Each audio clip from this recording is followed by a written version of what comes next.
माला, मैं जानता हूँ तुम्हें बुरा तो लग रहा होगा, लेकिन मैं क्या करूँ। अगर माँ की ऐसी हालत नहीं होती तो मैं तुमसे कभी जॉब छोड़ने के लिए नहीं कहता। अरे आप इतना क्यों सोच रहे हैं, मुझे कोई प्रॉब्लम नहीं है। और वैसे भी इतने साल खूब जॉब कर ली और खूब नाम भी कमा लिया। अब तो मुझे भी घर पर रहकर आराम करना है। ओह माला, तुमने तो मेरी बहुत बड़ी टेंशन दूर कर दी। माला भी ये सोचकर खुश थी कि अब वो अपना पूरा ध्यान अपने घर पर और अपनी बीमार सास की सेवा में लगा सकेगी। और फिर एक दिन, सुनिए, महेश भाई आपसे कुछ कहना चाहते हैं। तुम्हारा सोर्स लगाया जा रहा है, इसका मतलब बात कुछ गंभीर है। बोलो भाई। भैया वो मैं दरअसल वो कॉलेज में नहीं कॉलेज में नहीं, वो असल में मेरा एक दोस्त है रवि।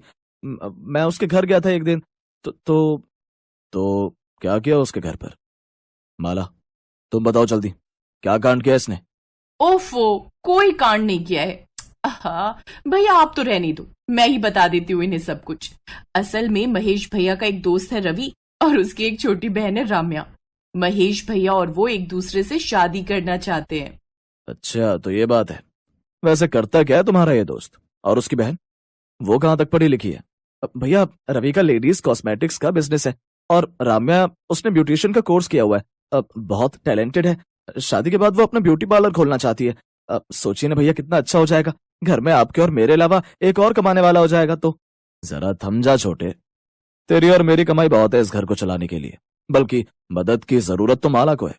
घर में कितने काम होते हैं और माँ को भी तो संभालना होता है इसे। आप इस सब की चिंता मत कीजिए, मैं सब संभाल लूंगी। अब राम्या का बड़ा मन है शादी के बाद ब्यूटी पार्लर खोलने का, तो इजाजत दे दीजिए ना अब मेरी खातिर। अब देवेश के पास ना कहने की कोई वजह ही नहीं थी, क्योंकि माला खुद चाहती थी कि उसकी देवरानी अपना ब्यूटी पार्लर चलाए और वो खुद घर संभाले। लेकिन जो आगे होने वाला था उसकी उम्मीद माला को बिल्कुल नहीं थी। महेश और राम्या की शादी के एक हफ्ते के अंदर ही राम्या के नए ब्यूटी पार्लर की ओपनिंग थी। और ठीक उसी दिन, अरे अरे भाभी, आप ये क्या कर रही हैं? नीचे रखिए ये सब। सॉरी राम्या, मैंने सोचा ये सामान उधर रख दूंगी तो मेहमानों के बैठने के लिए ज्यादा जगह हो जाएगी।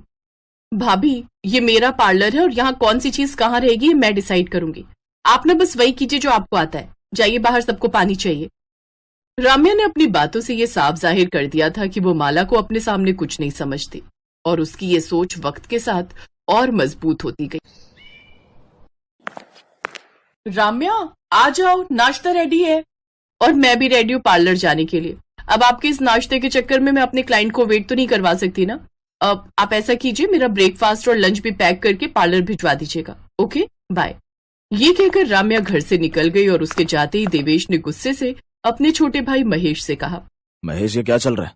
एक तो तुम्हारी पत्नी घर में टिकती नहीं, ऊपर से हुक्म तो ऐसे चला रही है जैसे वो इस घर की मालकिन हो और माला इस घर की नौकरानी। अरे नहीं नहीं, आप कुछ ज्यादा ही सोच रहे हैं। वो राम्या पूरा दिन पार्लर में बिजी रहती है ना, तो बहुत थक जाती है वो। और मैं आपको और महेश भैया का टिफिन तो पैक करती ही हूँ, साथ में राम्या का भी कर दिया करूंगी। क्या ही फर्क पड़ जाएगा उससे? फर्क पड़ेगा माला, और ये बात जब तक तुम समझोगी तब तक बहुत देर हो चुकी होगी। ये कहकर देवेश बिना कुछ खाए ही उठकर वहां से चला गया। और फिर उसी रात, राम्या, मुझे तुमसे कुछ बात करनी थी। हाँ बोलो ना। देखो राम्या, जैसे भाभी इस घर को संभालती हैं, वैसे तुम्हारी भी कुछ जिम्मेदारियां हैं। मुझे लगता है पार्लर के साथ साथ तुम्हें थोड़ा वक्त घर को भी देना चाहिए। और मैं भी तुम्हारी भाभी की तरह बन जाऊं हाउसवाइफ, जिसे हर चीज के लिए अपने पति के सामने हाथ फैलाने पड़ते हैं। अरे उनकी तो मजबूरी है, क्योंकि उनमें कोई टैलेंट ही नहीं है। लेकिन मैं अपनी लाइफ घर के फालतू कामों में बर्बाद नहीं करने वाली, समझे तुम? मेरा पार्लर बहुत अच्छा चल रहा है और इस बात से अगर तुम्हारी भाभी को जलन हो रही है तो that's not my problem. Ramya, क्या बोल रही हो और किसके बारे में बोल रही हो? हाँ, तुम जानती भी हो भाभी के बारे में तुम्हें पता ही क्या है? सब पता है मुझे।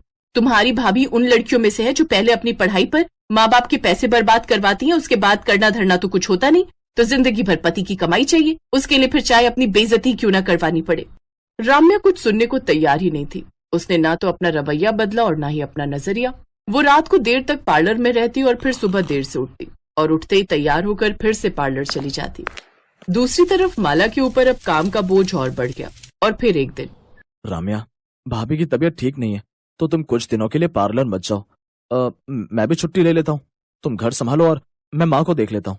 सॉरी महेश, बट मैं तो अगले 15 दिनों की अपॉइंटमेंट्स कर चुकी हूँ और ऐसे एंड मोमेंट पर मैं मना कैसे कर सकती हूँ? मुझे पार्लर तो जाना पड़ेगा। अब रही बात घर के कामों की, तो तुम उसकी टेंशन मत लो, मैं आज ही एक मेड का इंतजाम कर देती हूँ।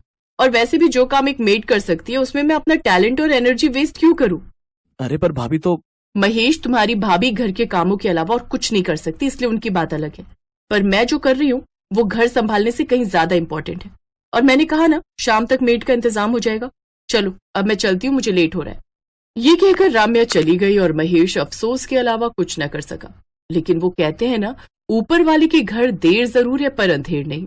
उसी शाम कुछ ऐसा हुआ जिसके बारे में किसी ने नहीं सोचा।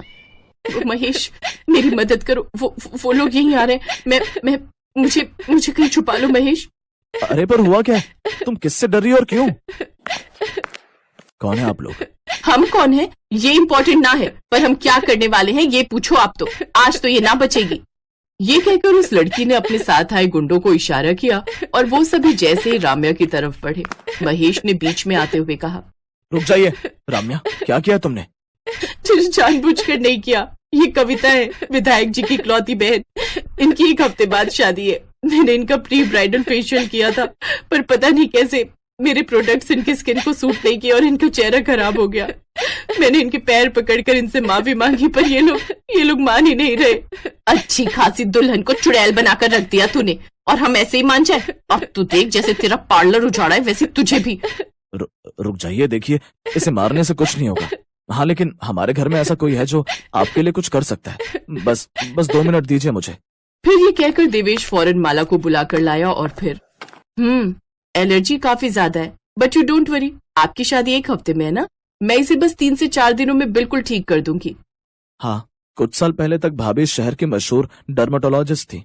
वो तो घर और हमारी माँ को संभालने के लिए भाभी ने सब कुछ छोड़ दिया, वरना आज भाभी का बहुत बड़ा क्लिनिक होता। महेश की बात सुनकर सबसे बड़ा झटका राम्या को लगा। उधर माला ने फौरन कविता का ट्रीटमेंट शुरू कर दिया और सिर्फ 4 दिनों में ही उसकी स्किन को बिल्कुल ठीक कर दिया। भाभी, अपनी प्रोफेशन के बारे में आपने मुझे पहले क्यों नहीं बताया? मुझे अगर पता होता तो भी कुछ नहीं बदलता राम्या। बात यहाँ सिर्फ मेरी बेइज्जती की नहीं है। माना कि हम औरतों को भी अपना करियर फॉलो करने का पूरा हक है, लेकिन उसके लिए हम अपने ही घर से मुंह मोड़ लें, ये तो ठीक बात नहीं है ना। आप सही कह रही हैं भाभी, अब से मैं पार्लर के साथ साथ घर के कामों में भी आपका हाथ बटाऊंगी। और भाभी, मेरे पार्लर के ठीक बगल में अब आपका क्लिनिक भी खुलेगा। ये मेरा वादा है आपसे, और शायद मेरी गलतियों का प्रायश्चित भी। शीतल अपने पति सार्थक के साथ एक किराए के फ्लैट में रहती थी।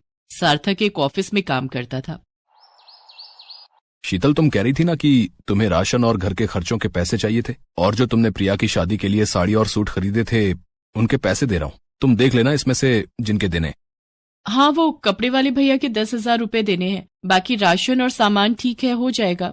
सार्थक शीतल को पैसे देकर ऑफिस चला जाता है। कुछ देर बाद शीतल तैयार होकर मार्केट निकल जाती है। थ्रेडिंग बहुत आ गई है, पहले वो करवाते हुए चली जाऊंगी, फिर बार बार घर से निकलने का टाइम नहीं मिलता। अरे ब्यूटी पार्लर तो बंद है, अब क्या करूं? कैसी हो शीतल? लगता है कहीं जा रही हो। हाँ यार, जा तो रही थी, पर मुझे थ्रेडिंग भी करवानी थी, और ये वाला ब्यूटी पार्लर बंद है। अरे तो इसमें इतना परेशान होने की क्या बात है? जिस पार्लर में मैं जाती हूँ तो वहां चली जा, मार्केट में अभी नया खुला है, बहुत बढ़िया सर्विस देते हैं। मैं वहीं से आ रही हूँ। मेरे को अगर घर पर काम ना होता तो मैं तेरे साथ दोबारा चलती। वैसे परेशान मत हो, तू मेरा नाम ले देना, वो अपने आप तुझे डिस्काउंट दे देंगी, और जो भी तुझे करवाना है तू करवा लेना। बहुत अच्छा पार्लर है। ठीक है निशा, थैंक यू सो मच, आज मैं वहीं चली जाती हूँ। शीतल निशा के कहने पर उस नए पार्लर में चली जाती है। आइए मैडम, आइए आइए, क्या करवाना है आपको? जी, मुझे आईब्रोज अपर लिप करवाने हैं। ओह अच्छा, पूनम, इन्हें थ्रेडिंग अपर लिप करवाने अटेंड करो। आइए मैडम, लगता है आप पहली बार हमारे पार्लर में आई हैं। जी वो मैं आपको बताना भूल गई, निशा आपके पार्लर में ही आती है। ओह निशा, वही ना जो किटी पार्टी की हेड है? जी वही निशा, उसने ही मुझे आपका ब्यूटी पार्लर बताया था। ब्यूटी पार्लर वाली बहुत लालची थी। वो ऐसे ही रोज नए नए और स्वभाव के सीधे कस्टमर्स को फंसाती थी। आज उसके हाथ एक नया शिकार फंस गया था। वैसे कुछ भी कहिए, निशा जी तो अपनी स्किन का बहुत ख्याल रखती हैं, पर मैडम आपकी स्किन बहुत डल लग रही है। आप फेशियल क्लीन अप नहीं करवाते क्या? आप एक बार चॉकलेट फेशियल लेकर देखिए, हमारा खुद का ब्रांड है, आपकी स्किन बिल्कुल फ्रेश हो जाएगी। आजकल कितना पोल्यूशन भी हो गया है, सारी गंदगी भी फेस पर आ जाती है। आप एक बार ये फेशियल करवा कर देखो मैडम। शीतल शीशे में अपना चेहरा देखते हुए सोच में पड़ जाती है। फिर वो घड़ी की तरफ देखती है। अभी दोपहर के 12 बजे थे। क्या करूं, सारा दिन घर पर किचन में गैस के आगे खड़ी रहती हूँ तो डल हो गया है। क्या ये फेशियल करने से ठीक हो जाएगा मेरा चेहरा? बिल्कुल मैडम, आप करवा कर देखो, रिजल्ट्स आपको पता चल जाएगा कि हमारा पार्लर पूरे शहर में फेमस है। ठीक है, आप कर दो फेशियल। सीमा, तुम मैडम का चॉकलेट फेशियल कर दो, और मैम को पानी चाय कॉफी कुछ लें तो पूछ लो। क्या लेंगी आप? जी बस पानी लूंगी। ओके, मैडम को पानी दो। वैसे आप ये रेगुलर कराते रहा करो। आप ना हमारी पैकेजेस ले लो, वो आपको सस्ते पड़ेंगे। अभी बालों के लिए भी काफी अच्छे अच्छे प्रोडक्ट्स आए हैं। वैसे आप बालों में कुछ नहीं करवाती? निशा जी ने तो अभी कुछ दिन पहले ही ग्लोबल करवाया है। आप बालों में ग्लोबल करवा लीजिए, अभी स्कीम है बहुत सस्ती। बाल बहुत सुंदर लगेंगे, साथ में स्मूथनिंग और कैरेटिन आपके बालों के लिए बहुत जरूरी है। शीतल अपने बाल शीशे में देखने लगती है। वो धीरे धीरे ब्यूटी पार्लर वाली की बातों में आने लगी थी।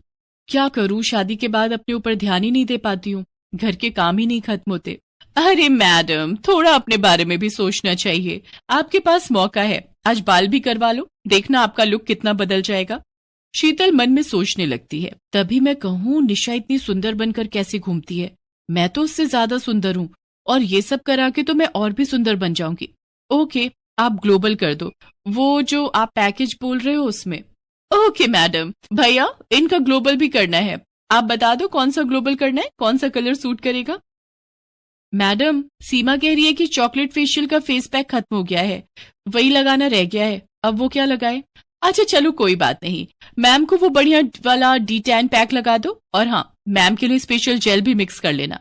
एक काम करो, ये लो, ये विटामिन के कैप्सूल, ये भी मिला लो। शीतल को 4 से 5 घंटे वहां हो चुके थे और उसका सारा काम निपट गया था। मैडम, आपको हमारी सर्विस पसंद आई है तो दोबारा जरूर करवाना। देखिए आप में कितना बदलाव आ गया। आपने ग्लोबल हेयर करवाए हैं, वो भी पहली बार, तो आपको शैम्पू भी स्पेशल यूज करना चाहिए। भैया, जो खासकर कलर्ड बालों की केयर के लिए शैम्पू हमने पार्लर में रखे हुए हैं, वो मैम को दिखा दो। Okay madam. ये वाले, हाँ, नॉर्मल शैम्पू से बाल खराब हो सकते हैं। अब आप इतने पैसे लगा ही रहे हो तो ये एक शैम्पू और ले लीजिए, सिर्फ 1500 रुपए का है। शीतल अब पूरी तरीके से झांसे में आ चुकी थी। ओके, दे दीजिए। ओके मैडम, आपको ये पैकेज बहुत सस्ता पड़ा, 20,000 रुपीज ओनली, जिसमें आपको सभी चीजों में डिस्काउंट मिला है, और साथ में ये हमारे पार्लर की तरफ से एक बालों का ब्रश मुफ्त में। ये हमारे खास कस्टमर्स को ही गिफ्ट दिया जाता है। क्या 20,000 रुपए का बिल? मैं तो आईब्रो अपर लिप के लिए सोच कर आई थी, पर इतना खर्चा हो गया। ये पैसे तो जरूरत के खर्चे के रखे थे, सब खर्च हो गए, अब इन्हें क्या जवाब दूंगी? मेरा तो पूरा पर्स खाली हो गया। यहाँ ब्यूटी पार्लर में मैंने सारे पैसे खर्च कर दिए, पूरे 20,000 रुपए। मुझे क्या जरूरत थी इतने महंगे ग्लोबल फेशियल ये सब करवाने की? काश मैं निशा की बातों में आकर इस महंगे नए पार्लर में ना आती। मेरा अपना वही ब्यूटी पार्लर सस्ता और अच्छा है जहाँ मैं हमेशा जाती हूँ। इस नए ब्यूटी पार्लर में आकर मैंने बहुत बड़ी गलती कर दी। तभी कहते हैं, कभी किसी की बातों में नहीं आना चाहिए। शीतल ने सचमुच आज लालची ब्यूटी पार्लर वाली के झांसे में आकर जरूरत के सारे पैसे खर्च कर दिए।